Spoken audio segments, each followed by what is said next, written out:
En novembre, Éric Girard, le ministre des Nordiques, nous disait que la subvention de 5 à 7 millions de dollars pour payer l'avenue des Kings à Québec, ça se justifiait, entre autres, parce que ça permettrait à l'événement de démontrer l'engouement de la région pour le hockey professionnel. Mais encore faut-il que ce soit un succès éclatant. La semaine dernière, Québecor Sport et Divertissement nous informait que 24 600 billets, sur un total de 34 000 disponibles, avaient trouvé preneur pour les 2 matchs pré-saison de la semaine prochaine. C'est donc un peu moins des 3/4 des sièges. Et c'est grosso modo les mêmes chiffres que ceux publiés par Le Soleil à la fin du mois d'août. Bref, ça ne bouge plus vraiment.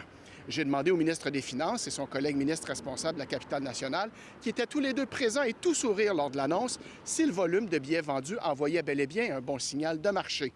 M. Girard et Jonathan Julien, ministre de la capitale nationale, n'ont pas voulu commenter pour l'instant. Mais le chef du Parti conservateur, Éric Duhem, lui, ne s'est pas gêné. Je pense pas que l'échec se mesure par le nombre de spectateurs qu'il va y avoir au centre Vidéotron. Autant je suis un fan de hockey, autant je m'achèterais des billets de saison si les Nordiques revenaient à Québec, autant je veux pas que le gouvernement mette une scène. Je veux dire, les gens ont de la misère à payer leur épicerie, puis le gouvernement donne 7 millions à une équipe de hockey milliardaire américaine. Le scandale, il est là. Et c'est beaucoup discrédité. Il a perdu beaucoup de crédibilité, le ministre Girard. Et nous, personnellement, depuis ce temps-là qu'on réclame sa démission, je pense qu'il n'est plus l'homme de la situation. Même si c'est un ancien conservateur, hein. C'est un gars qui s'était présenté avec Stephen Harper à une autre époque, c'est la scène fédérale.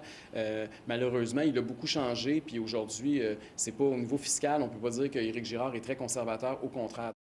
Ça vaut la peine de rappeler que le ministre des Finances demande actuellement au ministère et organismes de l'État québécois des compressions budgétaires, puisque le dernier budget déposé en mars dernier inscrit un déficit de 11 milliards de dollars. À l'Hôtel de Ville, le chef de l'opposition, Claude Villeneuve, estime que la stratégie du gouvernement Legault ne semble pas aller comme prévu.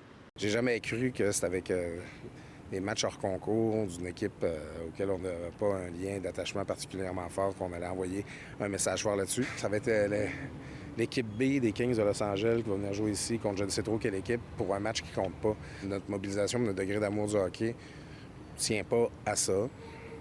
Mais ça n'aura certainement pas aidé, disons, à démontrer la force de notre marché. En terminant, je mentionne que les spectacles de Billie Eilish et d'Iron Maiden, dont les billets sont beaucoup plus chers, sont à guichet fermé. À Québec, Mathieu Boivin pour Nouveau Info.